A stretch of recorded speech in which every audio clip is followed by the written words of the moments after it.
Welcome to the BSR Travel Podcast, your weekly dive into the vibrant world of music tourism. Produced by Black Soul Rhythms Radio, we're here to share the latest news, inspiring stories, and unforgettable destinations that connect culture and adventure. Each episode is crafted for travelers like you, those who seek authentic experiences and love to discover the African diaspora through travel. And now, let's explore what's new this week in the world of music tourism. Okay, so you know New Orleans in the spring, there's just something about it. Oh, yeah. You know what I mean? For sure. Like the city's alive, like in a way that, I don't know, it's just different. The energy is palpable. Yeah. Absolutely. It really is. And like every time I look at what's happening in New Orleans, especially this spring, it's just crazy the amount of stuff going on. It's a cultural explosion. It is. It really is. And we've got a ton of info here to kind of get into. We do. All the different, especially the festivals that are happening, right? Right. So let's dive in. we're going to deep dive into this, kind of get a sense of what is happening. We've got stuff about the Congo Square Rhythms Festival. Yes. We've got a little bit about Freret Street Festival, which is always fun. And then, of course, we have to at least touch on Jazz Fest. Of course, it's an institution. Because it's just such a huge thing. And we'll touch on, is it worth going, what to expect, all that good stuff. All the essentials. Yeah, exactly. So to get into it, we've got stuff from the official websites, both Congo Square and Jazz Fest. Excellent resources. We've got some stuff from Freret Street's website, and then just a few little news snippets here and there. Yeah. So to start with, let's get into this Congo Square Rhythms Festival. All right. Because I think this is one that a lot of people maybe don't know as much about. Yeah, it's a gem. It is. Yeah. And it's happening on March 29th and 30th, 2025. Right. At Louis Armstrong Park, which, Right. Right there in the Tremory. Historic. Yes, exactly. And I think that's what makes it so special, right? It is, yeah, it's so much more than just a music festival. You are literally on hallowed ground, in a sense. Oh, yeah. Because Louis Armstrong Park encompasses Congo Square. And this was the place where enslaved African people were actually allowed to congregate on Sunday afternoons. Yeah. And I think it's important to highlight that because it wasn't just like, oh, you can go hang out. Yeah. It was actually... It was their cultural lifeline. Yeah, like they were keeping their traditions alive through this. Exactly. Practicing traditions, sharing traditions. It was really the birthplace of so much of American culture. Right, and that's where it all comes together, right? Yeah. When you think about Congo Square, you're talking about the fusion of African musical traditions, their rhythms, their dance, with European instruments and forms, and that's where you really get that foundation for early jazz. Yeah, it's just amazing to me that, like, this festival is like a direct... It's a continuation. Yeah, it's not like, just a random thing that they decided to do. Yeah. This is like... It's rooted. Yeah, it's like actually directly rooted in history. Deeply. And it's free. Yes, it's a free weekend celebration. Which is amazing. But of course they do accept donations. Yeah. To keep it free. To keep it going. To keep it accessible. Yeah, exactly. So let's talk about the actual music that we can expect. So there's two stages, the Tremory stage and the Congo Square stage. Right. Both have lineups that are packed, both Saturday and Sunday. Totally. For Saturday the 29th, on that Tremory stage, it kicks off with the We Are One brass band.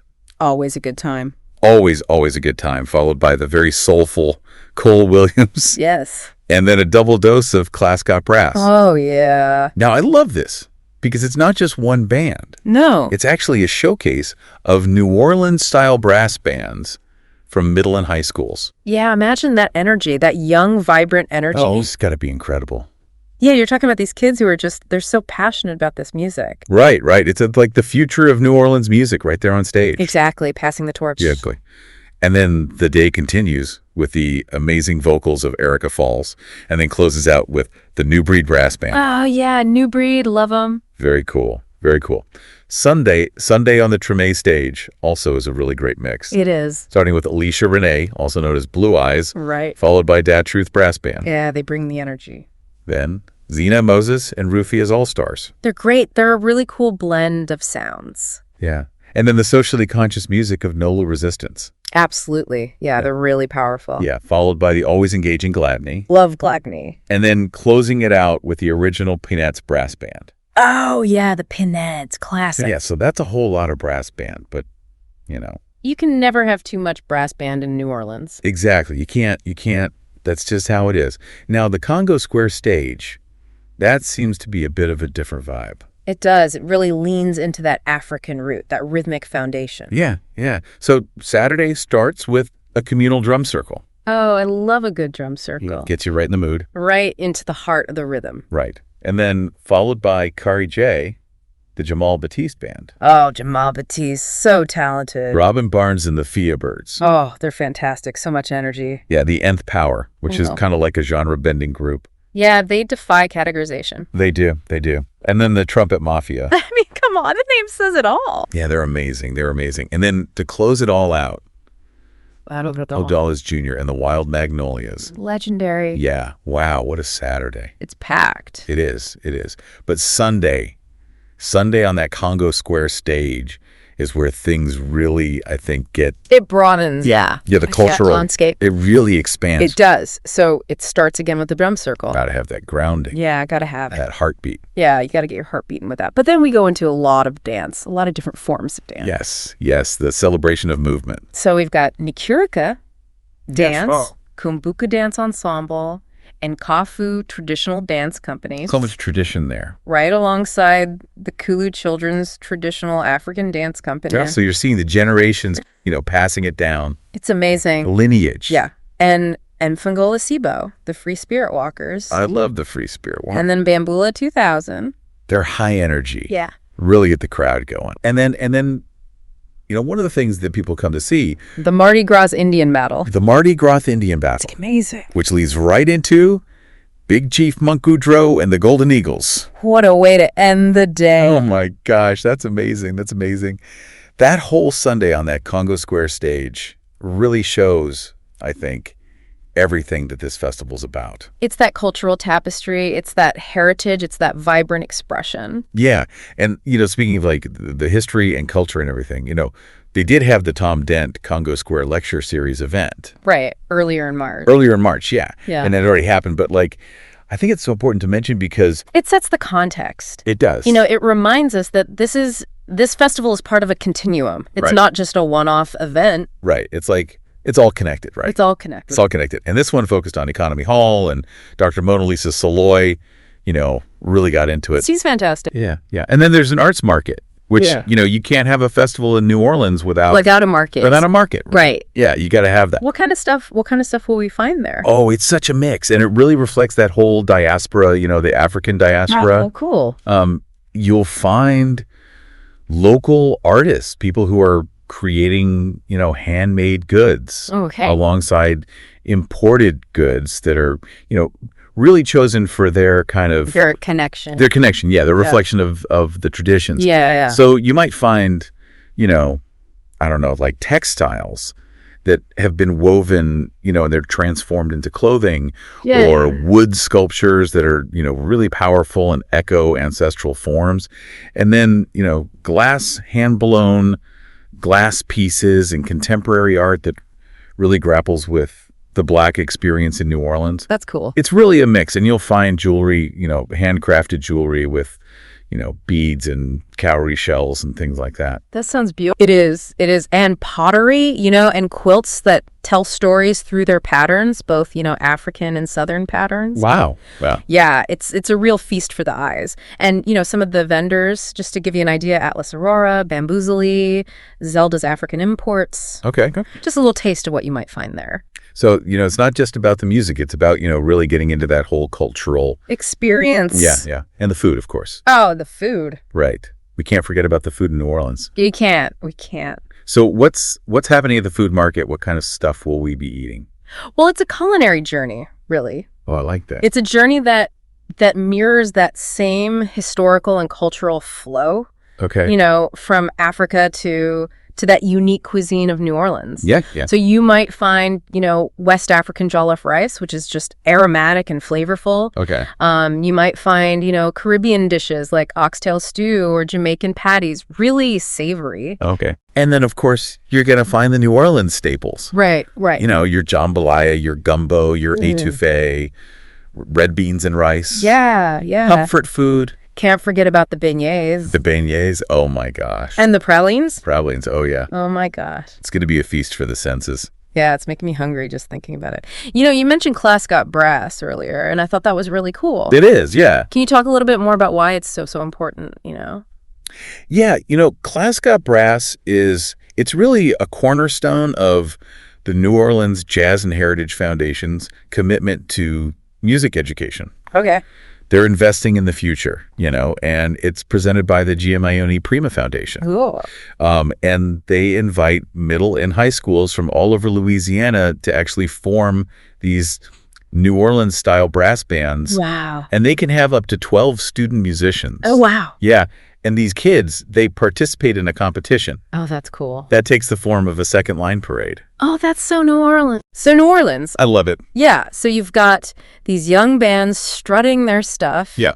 And then a panel of judges evaluates their performance. Right. And the prize is significant. You're talking about over $50,000 worth of instruments and music equipment. Oh, wow. Yeah, that goes to the winning schools. That's amazing. It's amazing, and it's not just about the competition. It's about keeping that flame of brass band music alive.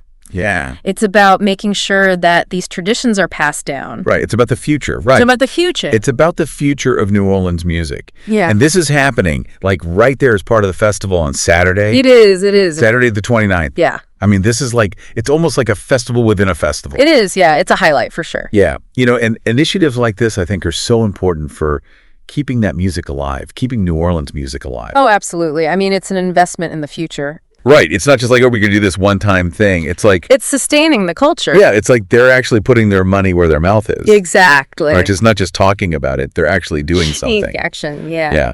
Now, you also mentioned the Mardi Gras Indian Battle, which is... Oh, it's a spectacle. It's intense, right? It is. And it's deeply meaningful. It's not just a performance. Yeah, so for someone who's never seen it before, can you kind of explain what happens? Yeah, so you've got 3 different Mardi Gras Indian tribes. Okay. They converge on Congo Square. Right. And it's not about aggression. Right. It's a display, Okay. They're showing off their suits, their incredible suits. Right. Which are handmade, meticulous, every detail. Yeah.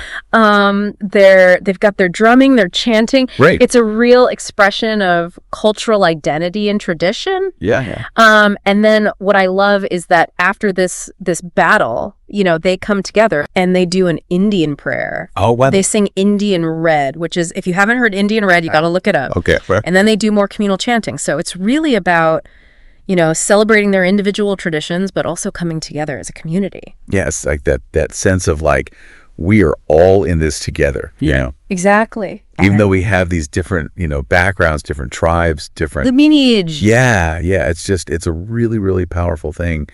And, the suits themselves are just incredible. Works of art. Yeah, the amount of time and effort and detail that goes into them. Months. They spend months. Yeah, it's crazy. Beading, feathering, every single detail is meaningful, Yeah. Now, what about families? Families that are coming to the festival, is there stuff for kids to do? Oh, absolutely, yeah. They've got a dedicated kids tent. Cool. And it's going to be open from noon to 6 both days. Okay. Saturday and Sunday. Okay. And they've got free creative activities. That's awesome. Yeah, and Playbuild Nole is back with their big blue blocks. Oh, I've heard of those. Yeah, they're huge. They're lightweight. Okay.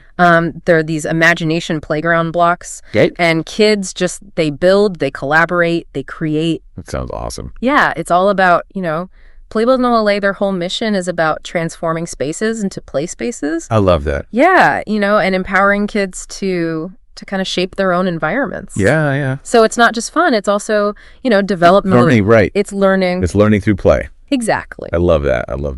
Yeah. Now, for anybody with, accessibility needs, who's coming to Congo Square? Yeah. What do they got? They've done a good job of making sure it's accessible. Okay. So they're going to have wheelchair drop-off areas. Okay. On Rampart Street near the Mahalia Jackson. Okay. There are accessible restrooms. Cool. And the info booths, like the merchandise booth, will have the combination for the locks on those. Right. All the food vendors, their booth, there's going to have accessible counter heights. Okay. Which is great. Yeah, that's lovely. And there's going to be a reserved wheelchair viewing area near the sound booth in front of the main stage. Cool. So they've really thought about it. Yeah. Yeah. It seems like they're really trying to make it so that anybody can come and enjoy it. Exactly. Which I love. Now, are there any rules, any guidelines for the festival, things that people should be aware of before they go? Yeah, just the usual stuff, really. They ask that you don't bring outside food or beverages. Okay. Unless you have like little kids. Right. Or dietary restrictions. Okay. No coolers, no pets. Okay. Unless they're service animals, obviously. Right. And just be respectful of the performers, no recording. Right. Audio or video. Okay, so pretty standard stuff. Pretty standard. Yeah. And just to reiterate, the Class Got Brass program, it's supported by the Giamione Prima Foundation. Huh. So again, just showing that it's a real community effort. Yeah, it's a partnership. Yeah, it's a partnership. Okay, so that's Congo Square Rhythms Festival. That's a lot to take in. It is. And now we're going to shift gears a little bit and talk about another festival that's happening the same day as Congo Square, Saturday, March 29th. Okay. Freret Street Festival. Freret Street, always a good time. It is. It's happening from 11 to 6. Okay. And it stretches along Freret Street from Napoleon to Belmont. 6 blocks. Yeah, 6 blocks of fun. Yeah. It's an art, music, and food festival. All the essentials. Yeah, and it's got a very different vibe from Congo Square. It does. It's very neighborhoody. Yeah, it's very much like a local thing, Yeah. So they're talking about over 200 local artists and chefs. Wow. 46 brick-and-mortar businesses, 3 stages for music, 20 bands. That's a lot packed into 6 blocks. It is. And, our sources don't specifically list the bands. Right. But, 20 bands, come on. You got to have a little bit of everything. Might have variety. You got to have variety, right. So I'm assuming we're going to get some blues, some funk, maybe even some brass bands. Oh, I'm sure. It's Free Street. It's New Orleans. You got to have it. You got to have it. Right. And it's a great chance to really get into, that whole Free Street corridor. Yeah, that's a cool area. Yeah, and see all the businesses and everything. And support local. Yeah, and support local. Absolutely. They do mention locally produced goods. Yeah. And they mention Mardi Gras Indians. Right. Now, it's not clear if they're going to be performing or if it's more like... art, maybe? Yeah, like art. Yeah, or like maybe some of their crafts will be available. Could be. But, Mardi Gras Indians, that's always a great addition to any festival. For sure. And then they're talking about oysters, fresh oysters. Oh, nice. And local seafood. Oh, I'm there. Come on, you got to have oysters in New Orleans. You got to have it. It's a must. Right. So Freret Street... that's the place to be if you want that real local vibe. Yeah. Now, if you want to know the specifics, like who the bands are, who the artists are, all that stuff, their website has the 2025 lineup. Cool. And they even have contact info if you have questions. Oh, that's great. Yeah, if you have suggestions for future festivals, That's community engagement. Yeah, which I think is really cool. It shows that they actually care about what people think. Absolutely. Right. So, 2 very, very different festivals happening on the same day. 2 distinct flavors. Yeah. And you can go to both. Why not? Right. You can bounce back and forth. Make a day of it. Yeah. Start at Congo Square, go over to Freret Street, have some oysters, listen to some music, see some art. That sounds like a perfect New Orleans Saturday. It does. It really does. Now, we can't talk about spring festivals in New Orleans without at least mentioning the big one. Jazz Fest. Jazz Fest, the New Orleans Jazz and Heritage Festival. It's an institution. It is an institution. This year, or I guess 2025, it's happening over 2 weekends. 2 weekends. April 24th to 27th, and then May 1st to the 4th. A lot of music? It's a lot. Now, this is completely different from the other 2 festivals. Oh, yeah. This is a different beast. Yeah, this is like a... That was massive. It's massive. It's huge. It's a city within a city. Yeah, it really is. And, you don't even have to be like a huge jazz fan. No, not at all. To enjoy it, right? There's something for everyone. Yeah. And they mention some of the headliners, like in the context of Patti LaBelle and Gladys Knight, who are both performing. Oh, the Queens. Yeah. But they're talking about Lil Wayne. Okay. Dave Matthews Band, Pearl Jam, Luke Combs, Lenny Kravitz. That's a range. It's a huge range. Yeah, it's not just jazz. It's not just jazz. It's everything. It's a musical extravaganza. It really is, and it lives up to its heritage, Yeah, it's the heritage part of it, right? Yeah, it's not just jazz. It's the heritage of American music. Yeah, and Patti LaBelle and Gladys Knight, they're both doing solo shows as well. Yeah, they're busy ladies. They are. So, You can get a single day pass, or you can go for the whole weekend. Or both weekends. Or both weekends if you're really hardcore. If you've got the stamina. If you've got the stamina, yeah. Yeah. But it's not just about the music, is it? No. Jazz Fest is an experience. It's an experience. It's a cultural immersion. Yeah. So what else is there? Well, you've got, huge areas dedicated to crafts. Okay. The Congo Square African Marketplace, which is separate from the Congo Square Rhythms Festival. Yeah. Right. But, still celebrating that heritage. Okay. You've got contemporary crafts, a Louisiana marketplace. Okay. You've got cultural exhibits. Like what? Like the Expedia Cultural Exchange Pavilion. Okay. The Louisiana Folklife Village, the Native American Village, grandstand exhibits. They even have a Jay-Z Fest kids area. Oh, that's cool. Yeah, so it's really family friendly. Yeah. And then, the food. Of course. I mean, come on. They have a whole food heritage stage Right. and a 2025 food list, so they're really showcasing all the culinary traditions. It's like a World's Fair of food. It is. It's really about celebrating everything Louisiana. Yeah. So, if you're going to Jazz Fest, you're not just going for one thing. You're going for the whole experience. a whole experience. Yeah, exactly. Now, speaking of Patti, LaBelle, and Gladys night, our sources mentioned something called the Queen's Tour. Oh, yeah. That's going to be epic. It's them plus Chaka Khan and Stephanie Mills. 4 powerhouses. Oh, my gosh. It's happening May and June of 2025. Okay. They're going all over North America. Wow. And they've got a stop in Brooklyn on May 24th. Okay. Now, what's cool is that Patti, LaBelle, and Gladys Knight are also doing their solo shows at Jazz Fest. Right. Before the tour starts. So you get a sneak peek. Yeah, you can kind of get like a little preview of what they're going to be doing. That's awesome. Yeah, I mean, we're talking about Chaka Khan, Ain't Nobody.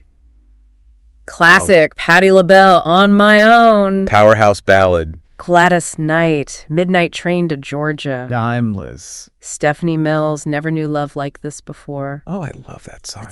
It's amazing. And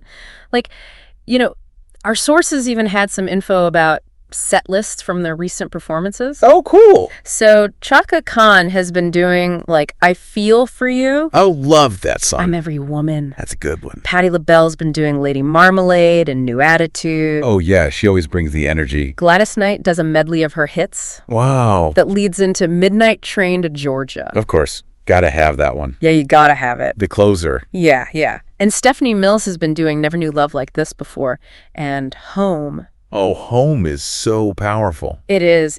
I mean, if you're a fan of any of these women. This tour is a must-see. You have to go.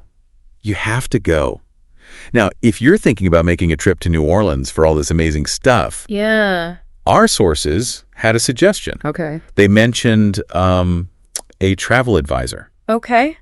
Specifically, Black Soul Rhythms Travel. Okay, I've heard of them. Yeah, and they specialize in these kind of trips. Music cities. Yeah, places that are known for their music, their culture, their festivals. Cool. So, they can help you align your travel dates, find accommodations, and really kind of help you navigate, Yeah, all the logistics. Yeah, the local scene, the cultural scene. So you don't miss anything. Yeah, and they even have a free travel guide to popular music cities in America. Oh, wow. Which New Orleans is included in. That's great. So if you're feeling overwhelmed, by all the options. Yeah.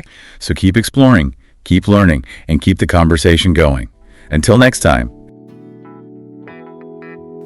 Thanks so much for listening to this week's BSR Travel Podcast. We're thrilled to have you as part of our travel-loving community. Remember, we'll be back next week at the same time on the same platform with more inspiring stories and cultural insights from the world of music tourism.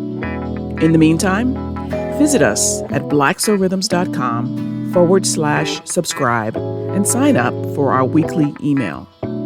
It's your personal dose of travel inspiration curated just for you. Until next time, safe travels.